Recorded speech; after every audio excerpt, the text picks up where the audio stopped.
Welcome, Immigrant Nation. Another week, another new episode. I'm your host, Aaron Deliosa, and this is An Immigrant's Life podcast.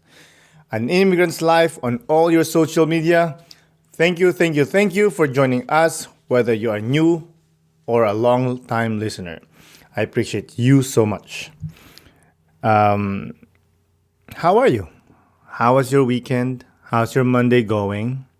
I hope all is well. I had such a great weekend. On Saturday, we celebrated my wife's birthday and we had a surprise party for her. Coming from a Filipino family, pulling a surprise party is almost impossible because Filipinos does not do surprise parties. But we pulled it off. She was happy. She felt special and she felt appreciated. So it was a great day, great evening with the family and friends. On Sunday, I went for a long ride, 115 kilometers. It was an absolute stunner of a day, and I'm just grateful that I was able to do it by myself. I went for 115 kilometers, and that's the longest ride I've ever done solo. And I'm grateful that I was able to do it. Like every time I ride my bicycle, it just makes me feel grateful and thankful that I'm able to do this sport because it's such a privilege, to ride a bike and be gone for a few hours away from my family and not thinking of anything else.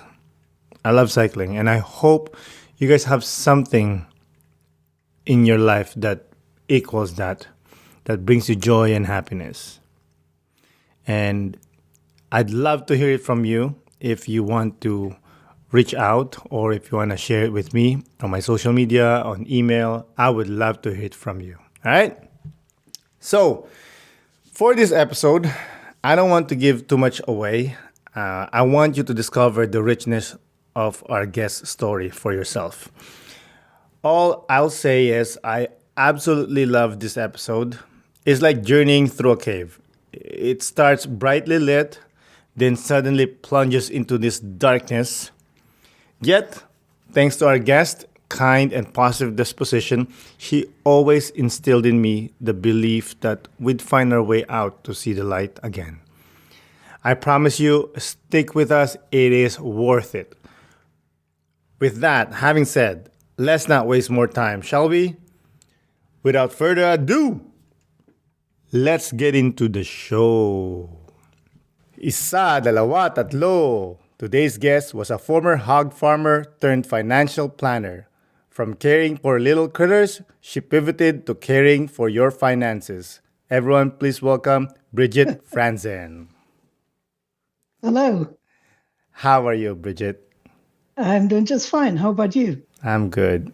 Thank you for coming on the podcast. I really do appreciate it. I'm excited to have this conversation with you. Yes, I'm looking forward to this too. Excellent. It'll be fun. Oh, definitely. Before we get into the nitty gritty, as they say, why don't you tell the Immigrant Nation where they can reach you or if you want to promote anything? Um, I finished writing my manuscript, and I hope to have the book published sometime this year. And if you want to read a chapter or find out more about me and my book, go on BrigitteFranzen.com. Beautiful. Would you like to tell them the name of the book? Yes, it's called Have Pigs Will Travel. I love this title. I was like, what does that mean? Well, I raised most of my pigs as breeding stock, so they went on to other farms, and I delivered. I was on the road a lot with my pickup truck and a livestock trailer, going into 5 states and exporting some of them to South Korea. I didn't deliver those. I, but I did go all over Illinois, Iowa, Missouri, Indiana, Kentucky, and Wow. it was quite an interesting life. That's so interesting. So, Let's say I'm a farmer and you have pigs. I order from you and then you deliver the pigs? Yes, yes. If you have a herd, you need new genetics eventually to avoid inbreeding. And then my pigs stand ready to come and join your herd. But that was all a long time ago. Oh, I'm sure, and we'll get into that. You mentioned that you're Illinois, but I know you're not originally from Illinois. Where are you originally from? I was born and raised in Germany and came to the United States the first time when I was 23 to do an internship on a family farm in Illinois. And the owner of that farm offered me a job to come back after I graduated. My master's thesis turned into a business plan for his farm. And his job offer was, "You think you can do all that? Oh, yeah, come back and show me." And I said, "You're on." You were young, obviously, and you're open to any challenges. But did your family was against you traveling and moving to a different country, or they were open with that as well? Well, they were surprised. But then I had already been to the US once for this internship to then say, "Oh, by the way, I'm going back permanently." It was another surprise, but they rolled with it. And my dad was a company rep, so he traveled extensively for his job, uh, even internationally. And it never occurred to me that girls didn't do this. So it was sort of a family tradition. That's funny. Yeah, I mean, I obviously you're a certain age of a woman. Back then, women are more like household, and that's it. Not necessarily. Uh, um, yes, it was the 70s and early 1980s, but I would not be stopped. So I didn't intend to stay here forever. I thought it would look good on my resume to have an international placement, and I would go into international ag consulting in some fashion. Whether that would be FAO or World Bank or some such. Um, in any case, I thought it would look good on my resume, and then I made friends and grew roots, and I stayed here, and I'm still here. You got trapped. Well, sort of. What were your impression upon arriving in America? 'Cause, I'm assuming you saw America on TV, you know, in a different way, like New York or LA. But now you're in Illinois, you're middle of the country. Yes. I was concerned. Uh, I was more or less fluent in English because of many years taking English in high school. But we had learned the Queen's English. And when I flew to the United States, that was my first time on an airplane. And I touched down in Detroit. And they don't speak the Queen's English in Detroit. So I was seriously concerned when I couldn't understand a single word at the airport. And I had an overnight layover at the airport. And then in the morning, I found out that they were prepared for international travelers. I could go to the diner and just point at items on the menu, and I could order breakfast. I didn't have to say anything. So I thought maybe it was going to be okay after all. That's amazing. What specific cultural differences did you find particularly challenging to adjust between Germany and the US? That's a good question. Um, I mainly really appreciated the opportunities that were offered to me. I didn't see them as challenges getting in my way. Um, the wide open spaces I liked. People were incredibly welcoming. The area where I settled was heavily German, still is. You opened the phone book back then and you thought you were back in Germany, all these German names in the phone book. So, um, I really enjoyed stretching my wings and learning new things every day. That's beautiful. I understand that you wanted also to be a veterinarian, but that didn't work out. What sparked Right. your love for animals? I I always wanted to work with animals in some form. And when I could not get into vet school in Germany, uh, I became an animal science ag major instead. And there's a huge overlap, uh, basic science to begin with, but then also, genetics and nutrition and proper care of the animals. So eventually I found out it was really a good deal to be an animal science major, because if I had to get up at 2 in the morning and somebody needed care, those were my animals. It wasn't a customer on the phone. So it was all right. It turned out okay. What's the main difference of animal farming and veterinarian? Um, the overlap is that veterinarians also take care of healthy animals and do a lot of preventative care. And that is similar to what animal farmers do, from vaccination to uh, preventive care. Veterinarians do more blood testing. They do also take care of sick animals, of injuries. But as far as the everyday care, I could do most of it, especially the obstetrics. If animals needed help giving birth, my hands were smaller and they appreciated that. That's funny. So you had a farm, right? Like you mentioned, and according to my Google research, the farm kind of because of the what happened to the farm? Um, the farm did well, and every year was better than the year before. 1997 was the best year I had. 1998, I closed the doors. Um, in the late 1990s is when the mega hog farms, the factory farms, took over and drove almost all family farms out of business, including me and my customers. And that was the end of it. You could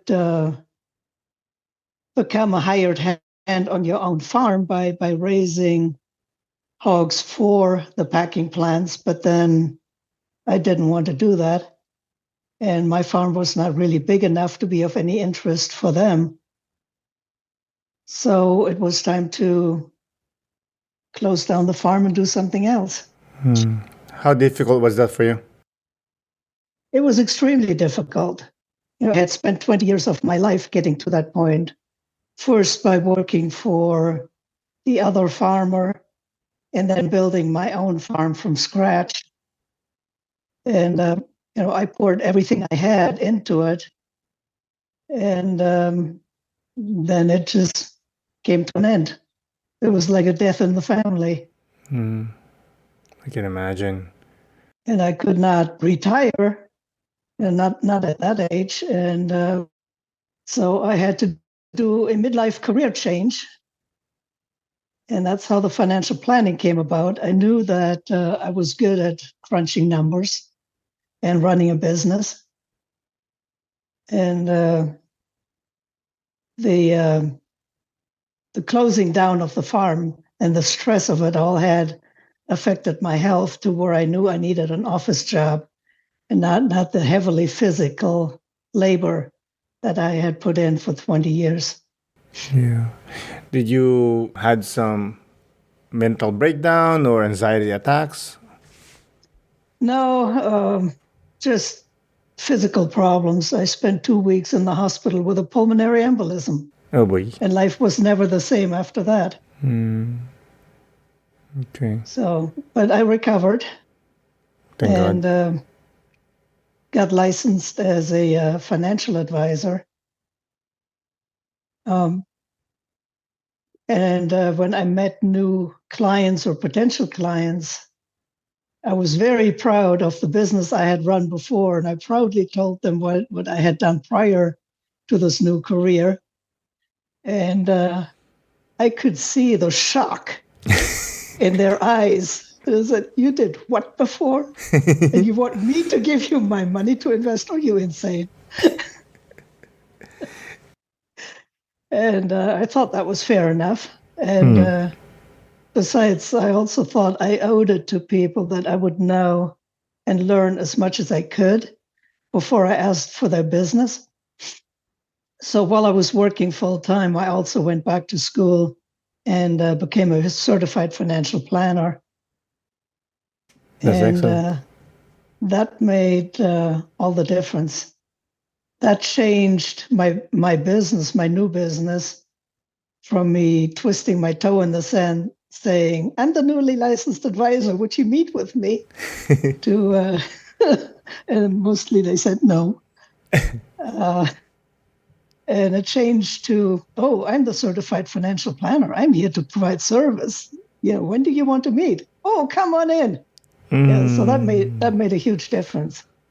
Yeah, I love the different approach. Did you learn that from someone or you just thought of it?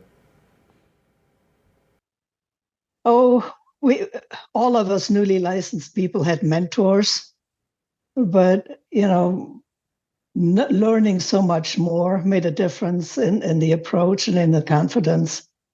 And eventually, at long last, I did happen to see an ad where a business that provided all kinds of services to farmers, uh, the business was looking for a certified financial planner who had a farm background. Wow. Happenstance. So, yes. So I thought they wrote the job position just for me. And Were your name on top of the paper? Is saying like, Bridget, this I is for thought you? so. I thought so.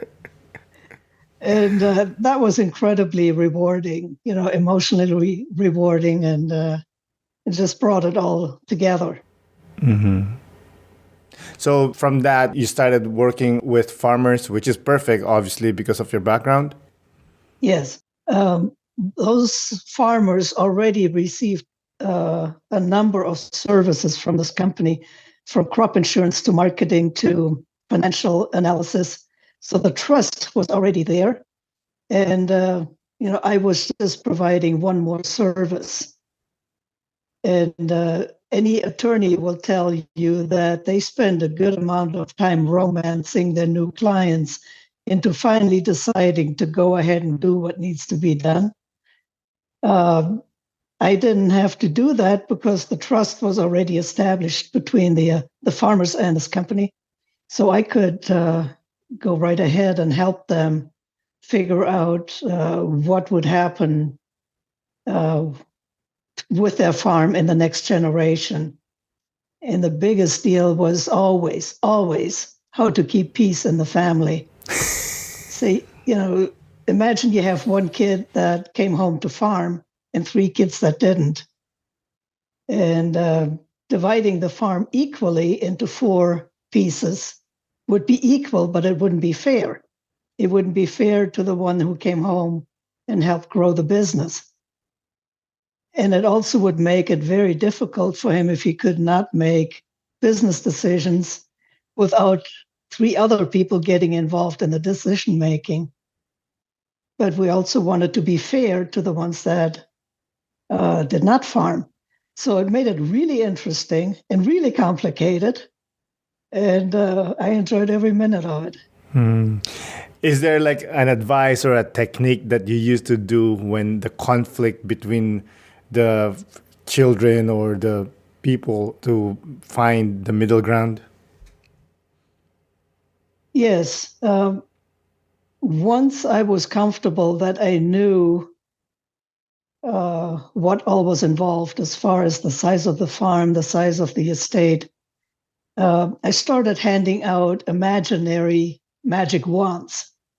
If everything happens exactly the way you want it to happen, what does a good outcome look like? And, we go to dad and we go to mom, but then we also go to the next generation. And sometimes that's a really interesting conversation. And sometimes there are surprises. What kind of surprises? Oh, um, I remember one family where dad agonized about bringing two sons into the farming operation, and it wasn't really big enough for that. And what to do? And once I handed out magic wands, one of the sons said, Dad, I would do it. I would continue farming with you, because it's been in the family for so long, but my heart isn't really in it. I'd rather do something else. Well, that was an unexpected solution. And sometimes it would be the parents being stubborn. Of course, younger people want to change things and put their own stamp on it. And at one time, I thought Dad was finally seeing it that way too, saying, "Yeah, I understand." So we went outside and stood by the fence and looked at the cattle, and Dad started visiting and said, I'm really okay with them taking over in a few years, as long as they don't change anything. So we had more work to do. Yep. But his heart is there. His hard work. I wanted to ask you because since you love animals a lot, did you ever become a vegan or a vegetarian? No, no.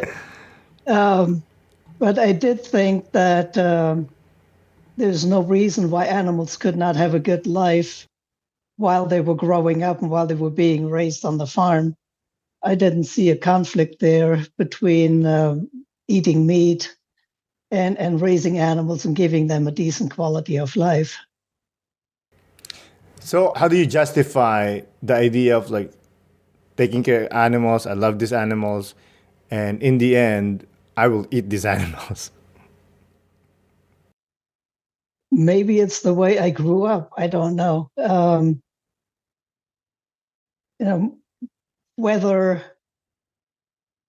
I have a small farm with a few animals or a few hundred animals, or I don't have a farm, ultimately, if you look at the grand scale of food production, it's not even a drop in the bucket. So my personal opinion does not change the ultimate outcome.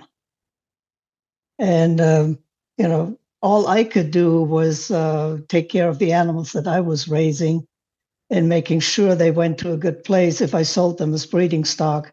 If I ever found out that someone was not taking good care of them, he would never get another animal from me. Uh, they, there just weren't any available when that person called. I was either sold out or it just wasn't convenient. I would not start a war with them, but they never got another animal. In the height of your farm, how many pigs did you have? Oh, I raised about 5,000 a year at the height, 5,000. which is nothing by today's standards. Um, I had a cooperator, another farm, a family who raised some of the animals for me. And I knew that they were doing a good job. And, so it sounds like a lot, but by today's standards, it's nothing. These farms that took over your area that eventually push you to the brink of closing the doors on your farm. This is Yes, industrial farming? yes, those were factory farms, whereas mine would have been characterized as a family farm, and my customers were family farmers. I had roughly 300 customers at the peak. And when the factory farms took over, all but three of them went out of business almost overnight. And then the other three closed too. And that was the end of it. Wow. Yeah, it was heartbreaking to drive through the countryside and see all these empty farmsteads, because it also happened to cattle farmers, So for the longest time, you could drive down country roads and you see farmsteads with some cattle, some hogs, some whatever, sheep. And kids would have their show animals and they would do chores, and that whole lifestyle just went away. Yeah, 100%. I cannot imagine you going through that, seeing one farm after the other closing. When that was happening, did you have a sense of dread in personally that saying, this is going to happen to me and I have to go do something? Yes, I could see it coming, but it was too late. I couldn't do anything about it. And even farms that were much bigger than me and uh, politically better connected than me, they could do absolutely nothing. They too went out of business. So it was just a shift in the industry. And at that time, the the packing industry controlled those factory farms. They either owned them outright or the animals were produced under contract. So the packers didn't care if they made money on the meat they sold in the stores or if they made money on the live animals. They owned them all the way from the breeding barn to the consumer's dinner plate. Wow. And so they were completely vertically integrated from beginning to end. And because of that, and because they suddenly reached critical mass in 98, 99, they were able to control prices, and they used their own animals to fill their slaughter shifts in the packing plant, and would only buy a few animals here and there to fill out a shift. So they managed to pay about 8 cents a pound to family farmers for their slaughter animals when it costs 45 cents a pound to produce them. Oh boy. And you don't survive that very long. In other words, a consumer paid as much for 5 pounds of pork chops in the store that we got paid for an entire animal. Oh, Yes. wow. Well, and you can't do anything about it because they had the money. Yes. And they came, I was part of a co-op, and the buyers of the packing plant, they used to come and try to talk us into selling to them. And now the times had changed, and they were standing there saying, "We will break you. You will sell all your animals. We don't care how good they are. We don't care how healthy they are. You will buy our proprietary genetics at a premium. Eventually, you will feed our proprietary feed at a premium, or else you have no place to slaughter your animals." Wow. And the slaughter capacity had always been the bottleneck. And while they were at it, they said, "Oh, and by the way, don't think that you farmers can get together and set up your own slaughter plant. We will undercut your prices for however long we need to drive you out of business." And they did. No pun intended. Animals. Yes, Oh yes. my God. I don't know how people do that. That is crazy. Yes. But you know how they're saying that we're overpopulated and whatnot, and obviously because of the population, big population, we need to feed them. Do you think if we, let's say, somehow revert back to the way it was, small family farms, do you think it'll be able to sustain and supply the meat to consumers?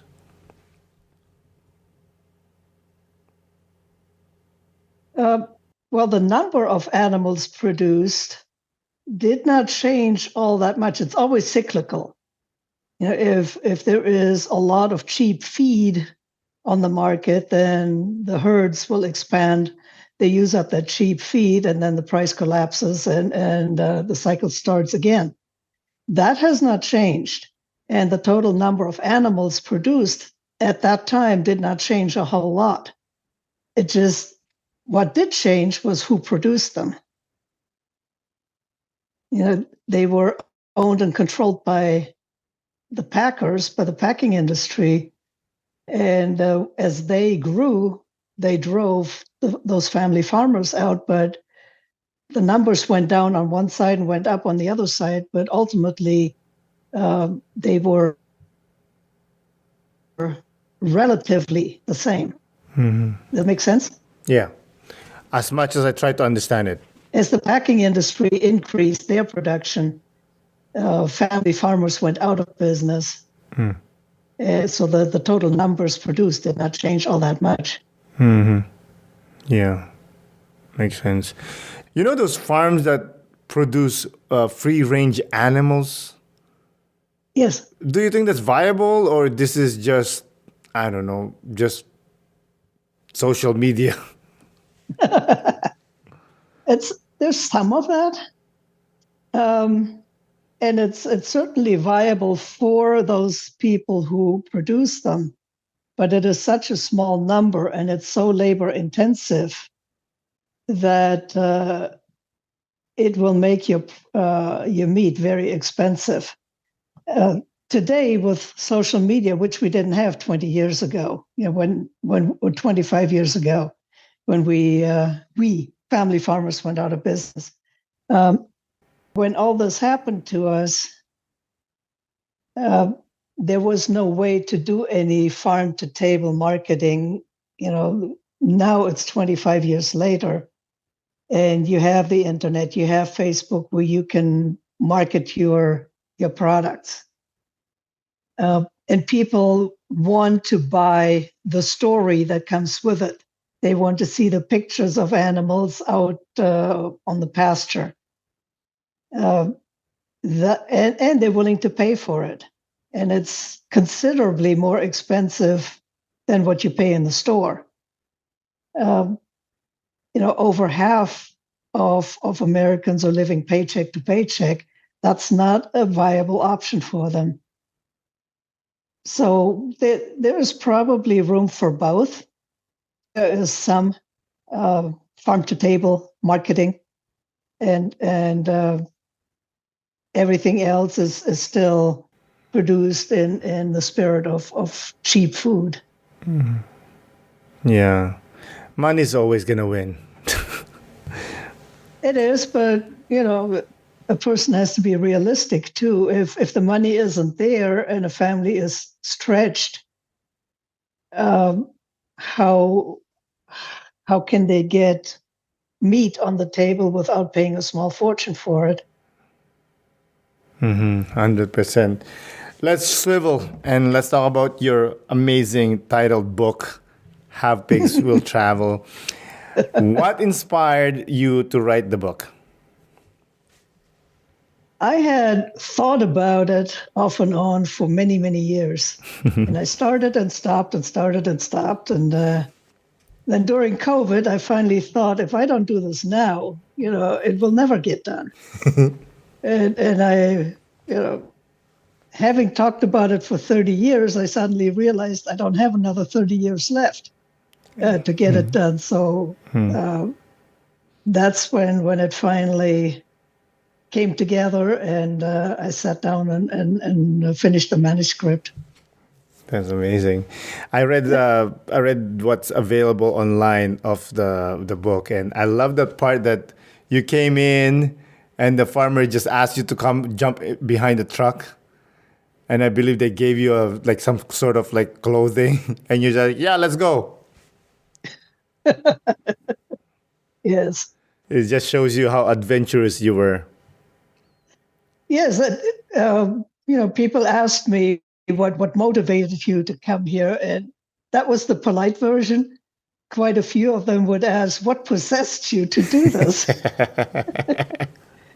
And I would tell them it was the biggest challenge I could find, and it was the biggest adventure I could find. I was young, I was free and unattached, and that was the only time when I could do it. 100%. I want to ask because, like, we talk about your German, and I have some German friends and some people that moved to Germany, and they say Germans are very, how do you say it? Like, they're straight to the point. They don't beat around the bushes, you know? Is this Yes, true? At least for yes, you? yes.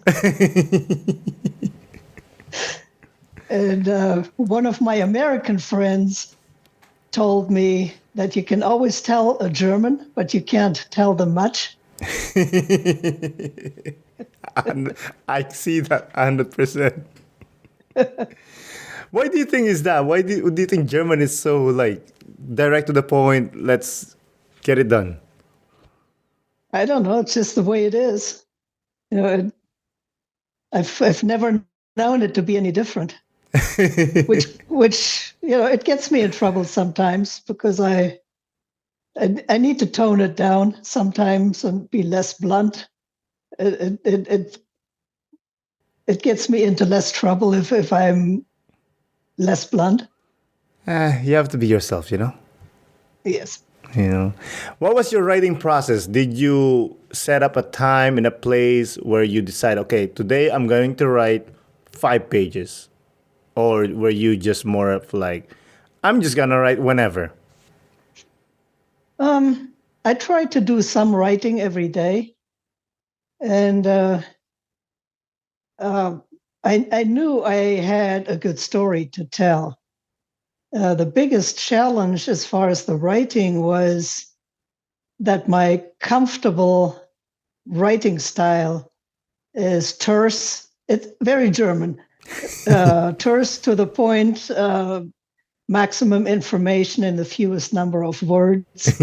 Uh, Pretty much like a research paper. That would be my comfort zone. But that's not what people want to read when they read for pleasure. So I had to expand on it and tell more stories and uh, paint more of a picture. And eventually I got the hang of it. That's Um, awesome. and then it became fun, and if I got stuck, I just made believe I was sitting somewhere with friends and we were telling stories and they would come back and say, tell me more, tell me more. Now, what was that like? And then I could write another 5 pages. That's awesome.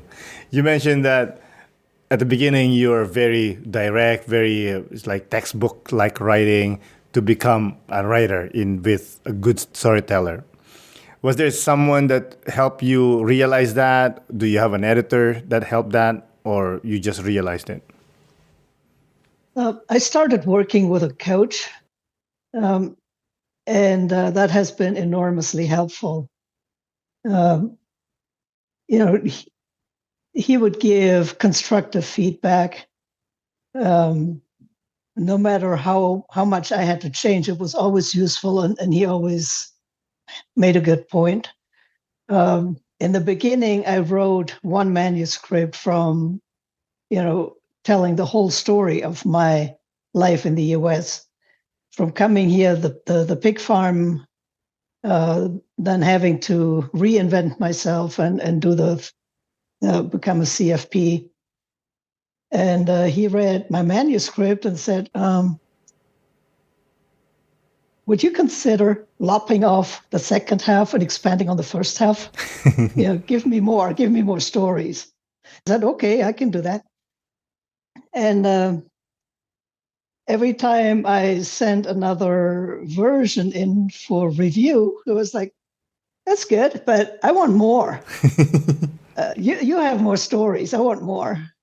And I was getting concerned because my blunt style would already signal an alarm and say, this is getting too wordy and it's just getting too fluffy and more substance. So I asked my coach if, are you sure this is not getting too fluffy? He said, no, I'm not there yet. I want more. I'll let you know. So I think it's a much better manuscript after getting all this help. That's beautiful. And so now we're ready to hopefully, find an agent, find a publisher, and he has a good track record with that. I had looked at agents, on my own, and I realize now that I didn't have any hope of attracting an agent, with the way the manuscript was in the beginning. Yeah. So it's been a really good experience. Glad to hear that. Have you thought of self-publishing? I have, and I ruled it out. Why? Self-publishing is it's useful in a number of cases, but I'm not one of those cases. For instance, if you are a known author, you already have a following, or it's a subject matter that is of huge interest that attracts a huge audience, then self-publishing might work. It works if you let's say you write a book a month, romance novels, then it might work. Or you have a very described audience. I know of breeders of Arabian horses of a certain kind. Books are already on the market, and people who bought those books are ready and eager to buy the next book that comes out. But it's not of huge interest to anyone on the outside. So in that case, self-publishing would make sense. Yeah, I see that. But since I'm a nobody and I'm unknown, I don't see a lot of success or any possibility of success. I also realize that the total number of books sold over the book's lifetime, even if you include bestsellers, the total number is in the neighborhood of 300 books. That's not a whole lot. That's not a lot. So in my mind, it was way too much work to take a chance at self-publishing. I'm better off going the traditional route. So German, Yeah, that too. What's the hardest part of writing the book? Deciding what should go in and what should not go in. I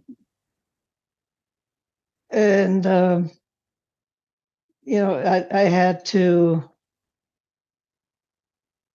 really change my writing style. That was difficult, but you learn a lot in the process, and it was all interesting. So here we are. That's beautiful. Yeah. So you mentioned that it's a memoir, and it's obviously based on memory of you about different stories. Of course, it being a memoir, you're trying to make it as, 100% hopefully truthful. But obviously, we forget things. Yes. How do you ensure the accuracy of the memories? I didn't have a problem with that. Once I started writing, it's chronological. And as I was in my mind going through the experience and all the memories, one thing led to another. It's just, imagine yourself sitting around a campfire with friends, and you start talking about it, and it just goes on and on and on and on. And yeah, That's I didn't beautiful. have any problem with remembering it all. Of course, yeah. Is there a story that you wanted to put on the book, but you feel like it's too challenging or maybe painful to put on the book, and you decide not to include it?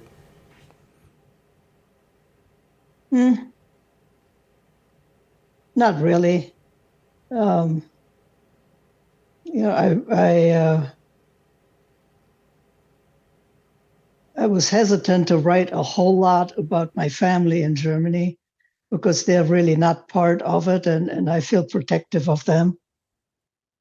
Um, but then that's personal preference. Yeah. So in the end, you didn't write them? Um, there is some mention of it, but not a whole lot. The story really starts with me coming to the U.S. and then it takes off from there. Yeah, the delivering of the pigs. I can't believe you delivered pigs.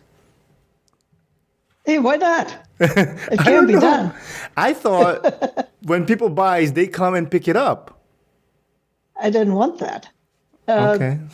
Sometimes they would come out the first time and then they trusted me to deliver what they needed. They would pick up the phone and say, send me 20 gilts and five boars. Um, I had a closed herd that was health certified. So you would want to limit traffic to the extent possible. Uh, Nobody would drive onto the farm. They had to stop in the driveway. And then I had coveralls and boots in all sizes, up to triple X. And I think that the largest boots were huge.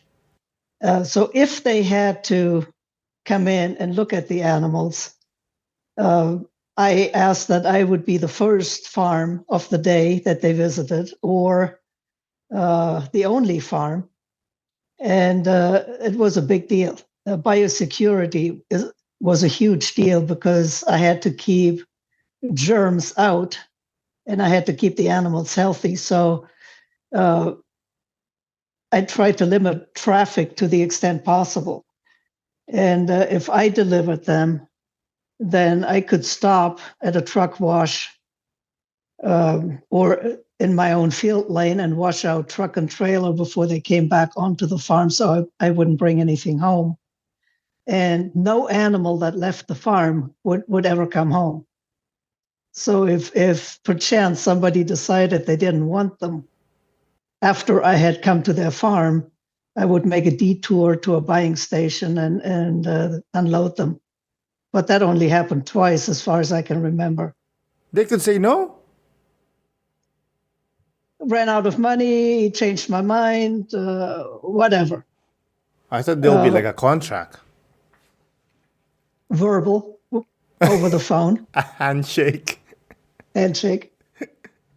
For the most part, they were good as gold. But stuff happens, Of course, of especially if course, you're in it for a long time. of course. I cannot believe you choose to take care of 5,000 pigs. My But not all gram, at once. but it's still there's a lot. Hey, listen, my grandma, we used to take care of pigs, about 3 to 4. I hated it because I have to clean the pigsty and everything. Ugh, I hated it. And then her friend used to own a farm, but maybe I'd say about 50 pigs. Mhm. I hated going to that farm. It stinks. The pigs are Yes. wild. I cannot believe you took care of like even over 50. Well, on any given day, at most, I had between 1,800 and 2,000. Yeah, exactly. That's a lot. Well, yes. But yeah, what can I say? I liked working with them, and they're uh, some of them, my own breeding stock stuck around long enough that I got to know them, and they have their own little personalities. and some of them become pets, which is really not good because you have to eventually sell them. They're incredibly smart. They're inquisitive. And if you know their personalities, you can work with them. And they knew me. As far as they were concerned, I was part of the herd. I was the leader of the herd, but I was part of the herd. So some of the young males gave my male employees a terrible time. They challenged them. They tried to fight them. If I came into the pen with them, they would stand between me and the employees. I was part of their herd, and they were aggressive towards the guys, but never towards me. Yeah, I hate this. When we used to get into pigsty, they push you off, and they're like big, big, they just push you off. I'm like, I'm not like you. They push me off. I'm one of your workers, I hated it. Oh well. So I enjoyed working with them, and there really was nothing that I could not do on my own. I chose pigs over cattle because cattle are too big, too strong. Many times you need two people to work with them. And there was nothing when it came to raising hogs that I could not do on my own if I had to. And employees were always an issue. Sometimes I had them, sometimes I didn't. Have you heard of chickens? They're I smaller. hate chickens. Why? The only kind of chicken I like has some seasoning on it, a little butter. I mean, yeah, they're annoying. They will attack you and everything. And they smell bad. And Pigs too? What are you talking about? pigs you don't notice anymore after 15 minutes or so. Same with Seriously. chicken. Yeah, no, I'm not doing chickens. Do you still have like some sort of like a farm, like just for yourself, like a pig, a cow, and whatever else? No, because one pig and one cow is as much trouble as a whole herd. You still have to be there every day to feed them. You cannot travel and all that. So when I closed down the farm, it was too painful to look at the empty buildings, knowing what used to be there. And I had two horses at the time. I found homes for them and kept the dog and the cat, and then sold just the homestead and the buildings.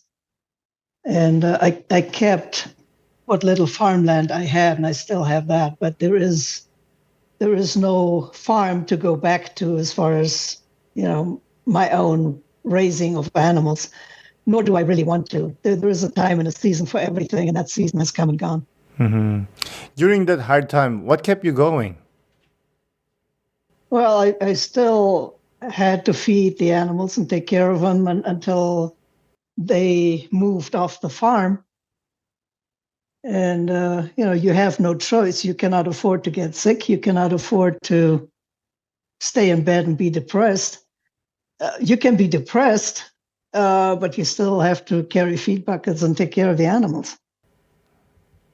Again, German, Yeah. But then, every animal husbandry person would be like that. It has to be done. You have no choice.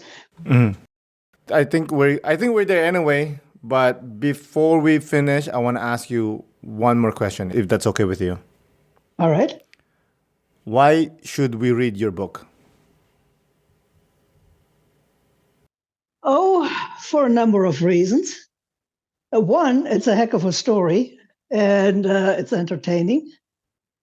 But also, as I was writing it, I really wanted to encourage women, especially young women, to just go for it.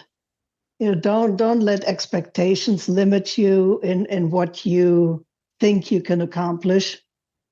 And if it's too big, do it one step at a time, see how it goes. Oh, that worked. Let's do another step. there are helpers.